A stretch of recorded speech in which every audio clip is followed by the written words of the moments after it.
62ാമത് സംസ്ഥാന കലോത്സവത്തിന് പതാക ഉയരുമ്പോൾ കൊടിമരത്തിന് ചുറ്റിലുമായി മൺമറഞ്ഞ സാംസ്കാരിക പ്രമുഖരുടെ ചിത്രങ്ങൾ മൺകൂടത്തിൽ വരച്ചുവെക്കും. പുതുതലമുറയിലെ വിദ്യാർത്ഥികൾക്ക് ഇവരെ ഓർമ്മപ്പെടുത്താനാണ് പ്രധാന വേദിക്ക് സമീപം ചിത്രങ്ങൾ സ്ഥാപിക്കുന്നത്.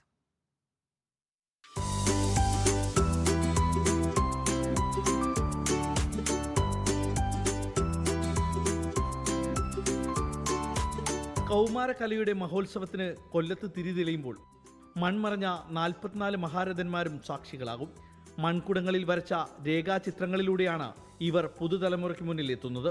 കവി ONV കുറുപ്പ് മുതൽ തിരുനെല്ലൂർ കരുണാകരൻ, KP അപ്പൻ, കാക്കനാടൻ, നടന്മാരായ ജയൻ, മുരളി, നാടകാചാര്യൻ O മാധവൻ, G ദേവരാജൻ തുടങ്ങി അടുത്ത കാലത്ത് അന്തരിച്ച നടൻ കുണ്ടറ ജോണി വരെ കലോത്സവ നഗരിയിലുണ്ടാകും. ചിത്രകാരൻ ആശ്രാമം സന്തോഷിന്റെ നേതൃത്വത്തിലാണ് പ്രതിഷ്ഠാപന കല ഒരുക്കിയിരിക്കുന്നത്. പൊതുജനങ്ങളുമായി ഈ കലയെ അടുപ്പിക്കുക. നമ്മുടെ ആർട്ട് ഗാലറിയിലും കൊട്ടാരങ്ങളിലൊക്കെ ഒതുങ്ങിക്കൂടുന്ന കലയെ പുറം ലോകത്ത് പൊതുജനങ്ങളുമായി കൂടുതൽ അടുപ്പിക്കുന്ന ഒരു സംരംഭമാണ് ഇൻസ്റ്റലേഷൻ, പ്രതിഷ്ഠാപന കല എന്നാണ് ഇതിനെക്കുറിച്ച് പറയുന്നത്.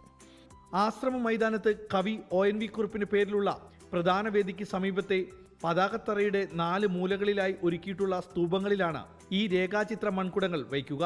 മൺമറഞ്ഞു പോയ കലാ സാഹിത്യ നായകന്മാർ ഒരുപാട് പ്രതിഭകൾ ഈ കൊല്ലം ജില്ലയിൽ ജീവിച്ച് മരിച്ചിട്ടുണ്ട്. അവരെയെല്ലാം ഈ കലോത്സവവുമായി കൂട്ടിയിണക്കുന്നതിനാണ് ഞങ്ങൾ പ്രധാനമായും ഈ കമ്മിറ്റി പ്രാമുഖ്യം കൊടുത്തത്. ആശ്രാമം സന്തോഷിനെ കൂടാതെ T റോഷൻ, സാജ് സാമി മാങ്ങാട്, സ്കൂൾ വിദ്യാർത്ഥിനിയായ ഗോപിക കണ്ണൻ എന്നിവരാണ് ചിത്രങ്ങൾ വരച്ചത്. റിപ്പോർട്ടർ, കൊല്ലം.